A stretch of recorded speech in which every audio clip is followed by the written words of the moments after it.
Hi, in this video I'm going to show you how you can use your Barista Sublime compact for the first time, or if you've taken it out of storage. So if it's been in storage for a while or you haven't used it in a long time, it's best to do this first to clean out the inside. So first things first, we have to take the water container off the back, so just lift it up straight and we're going to bring it over to the sink. So I'm going to fill this up with water. We don't need much, so I'm only going to fill up to there. That'll be absolutely ample. And we also need a jug that's going to fit this much water, or a bowl, something like that. Let's go into the other room and place that on the back there like so. And at the front here, to give myself more room, I'm just going to take out this, that just lifts up like that.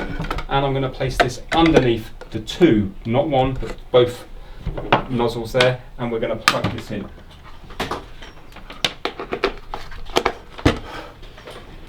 Now make sure that there's no pod in here. You don't want any pod at all. Close the lid, and we have to press this button on the right hand side here, just like that, and let it heat up and do its thing. So you can see right now that's just flashing.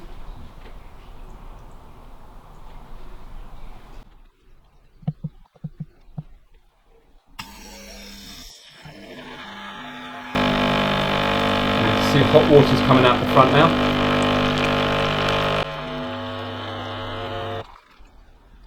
And there we go. The idea is now you would discard this water down the sink and it should be ready to go. Now, because this hasn't been used in a long time, this is actually an eBay purchase, I don't know how dirty it is on the inside. So me personally, I'm going to go through that again. So there's no pod on the inside, and I'm going to hit this button again. We've still got plenty of water in the back, and I'm going to let it rinse through another load.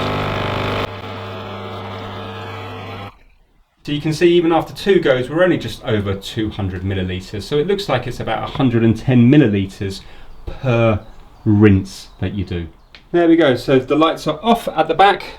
This is our wastewater here, and put this back on and it should be ready to make coffee. So always do that when you haven't used it in a long time or the first time use. Thanks for watching.